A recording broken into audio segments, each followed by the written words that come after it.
So I wanted to give you a quick update of my pre-spring jobs video. And I have a rewilded kind of garden, which isn't completely wild. You can see some bits are, the grass is cut, but other bits are left with grass very, very long and a lot of growth of things we would classify as weeds. So there are a lot of planted elements as well, and things like the new frog ponds, which is a kind of a complex of a biggish pond which has frogs in it now. They're all jumping out at the moment. You can see my frog videos. They're shorts that I upload. But also this bit here I wanted to show you because it's starting to look nice again. And this is a wild bit that there's a lot of bindweed and nettle in at the moment. I quite like those bindweed because they're the things that have the little burrs in them that stick all over you. But they also produce very nice flowers, and I just like the way they grow up, and they're really easy to remove if they become any kind of an overgrowth problem. Nettles I make my soup out of. But it's all nice healthy growth even though it's weeds. But what I was doing in the spring was removing a lot of the weight from this tree here and deciding what to do with all the branches. And I cut out, it was mucky earlier in the year, but this is a little path through it that I have maintained. And I have a lot of the extra bits and bobs of the wood that I cut in here. But I'm also growing a few shoots down here of straight willow, because you can use the willow for different fencing projects and making things out of and everything. It's very handy stuff. And back here I have room to grow things like big tall buddleia, which the butterfly loves. So I've planted those things in there.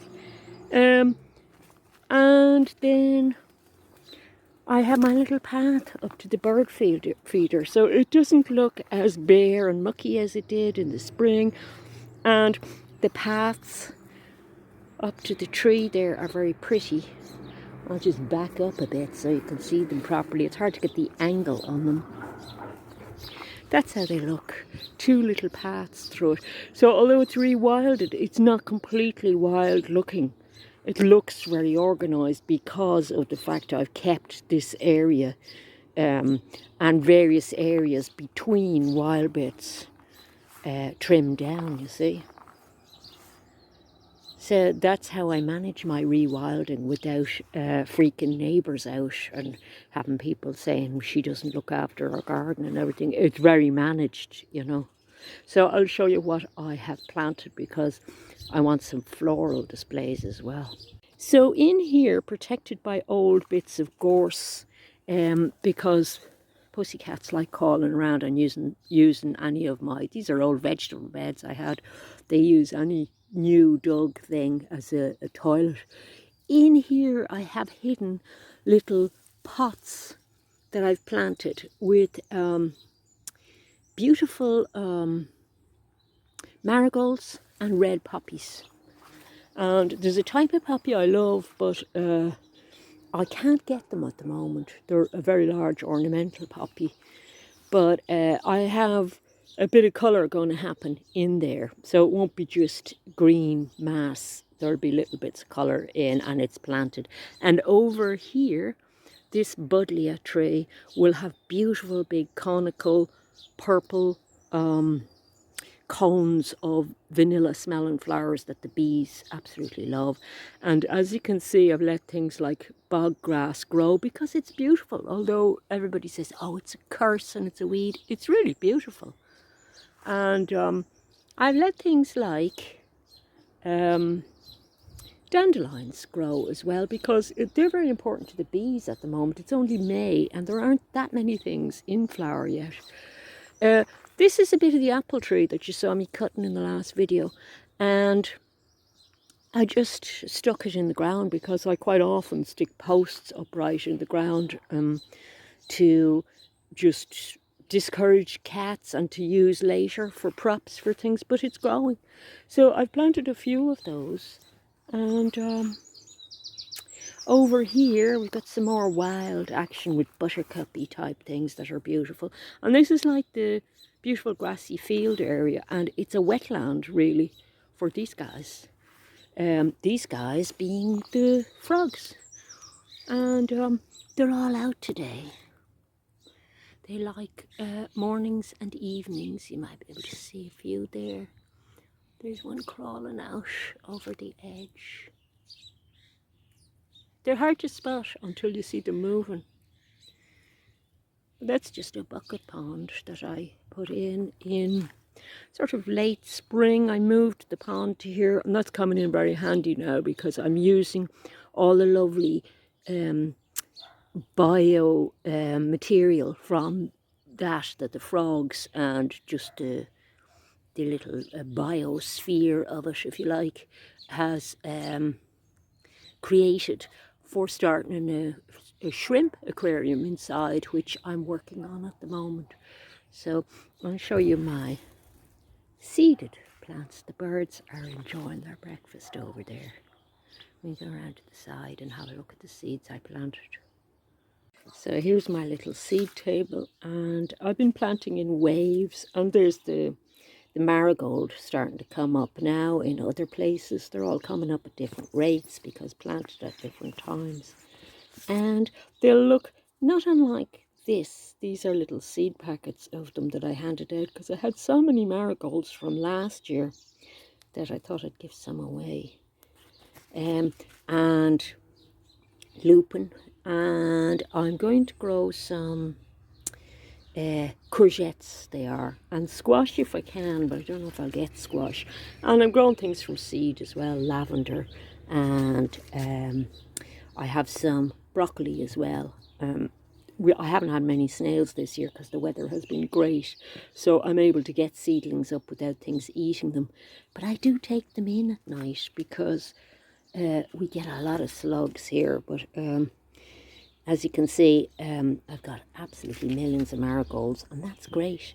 I also have a planting area down here that I've changed a lot this year because I'm putting tall grasses and this gomera stuff that I'm always trying to get rid of. It's actually banned in Britain because it's very invasive species. But I was composting it in this bucket, and then I thought, no, it'd be actually great here for cover because I can sit out here in this kind of slightly scruffy area, but it gets sun in the afternoons, and in early mornings it's nice in that corner as well. So I can bring my chair around and put it there if I want. At the moment the back garden is nice, but the sun will go from that. And in the earlier video, early spring, you didn't get to see things like my oak tree in leaf. And all these things are in leaf now. This is some willow, oak tree. I'm not sure what that one is. It's sycamore maybe. I'm not sure. This is a dwarf willow, and that's looking great this year. But you can see the way this line of things here might create a nice bit of cover across that concreted side bit of the house for me to sit in there, and have all sorts of little city spaces, like in here beside this really tall grass. I sit in there. I showed you that earlier, and we didn't have flowers out at the time, but now I've got I'm always getting the name of these wrong. Rhododendron. Got lovely rhododendron out. They just bloom for a couple of weeks, but they're beautiful. I'll show you them on the bush at the front of the garden. Ferns are just coming out now. I'm very fond of ferns. They like a nice shady place. More trees. I don't know, is it elder or what it is? This one. And then another one of the, I really like those. As I say, I don't know if those ones are sycamore or what. I know what this one is though. This is my Acer, my Japanese maple, and it's coming along beautifully. Hello. Hello. I love this cat, he's so pretty. They like my garden because there's a lot of cover in it for them to have morning naps and afternoon naps and everything. So down here, it's all very mossy down here. And I've also got, bye-bye puss, sorry for frightening you.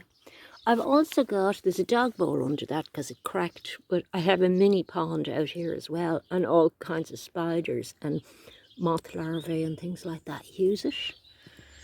So that's nice. And then here's the gomera at, they get much bigger than this, but that's the early stage of them in early summer. They get really huge. And I think I have some angelica there. They're another favourite of mine that grow wild. So I love those. And of course, you know, buttercups and things are growing wild down here. And I love that. So it's a lot more colourful than it was earlier. The apple trees were shown in the last video. And they have recovered from their severe pruning. And they're looking very happy at the moment. And these ones are another wild thing, ragged robin. And I like these plantain grasses. You can actually eat the leaves of those, but they're rather tough, so you'd have to blanch them properly, or, you know, cut them up for soup. Then all my raspberries are coming out, these, late summer, and they self-seed, so you can see they've spread. I did a bit of transplanting of some of those, and have them sort of confined to a corner, but they do crop up. You can see them self-seeding down here. They crop up in other places. Oh, Puss is back. Oh, I'm sorry. That's a different cat, actually. There are two doppelganger ones. Oh, this is the one that's more used to me than the other one. This one was in the last video, hunting rats in the back garden. I haven't seen those rats yet, but I know they're there because there's a hole under where the birds are fed. Oxeye daisies. I planted them a few years ago in various parts of the garden, and the only place they liked was on the path where it's really, really dry. Under the wall, they like growing under the wall, and I love them. They're real beachy, happy flowers. I love them so much. So I got loads of seeds off those last year, and I'm trying to grow them all along the wall. And all the various anthills in my garden have been left alone. There's one of them there. The first nuptial flight day for ants when they fly off to breed will be coming up soon. So I'll be watching that with interest. So that's another wild thing that I just leave alone in the garden. I'll show you the other part. I forgot to show you under the tree, the fence that I made. Here are the rhododendron, and they're fabulous colour, aren't they? Really striking colour, beautiful. I just scared one of my doves off. I have some lovely ringneck doves visit, but you can just see the fence I made in the last video there under the tree, and I love it because I can chuck any bits of wood or prunings that I have back behind it, and even when it was bare it looked quite nice, but it looks lovely now. See, the rats live down there somewhere in those holes. Never seen them yet. Hope I don't. I've seen dead ones, you see. The cats kill them, and I have to then dispose of the bodies, but we won't speak of such awfulness. You know, nature, what can you do? So that's it. That's my rewilded garden in the style I like. I hope you enjoyed seeing it.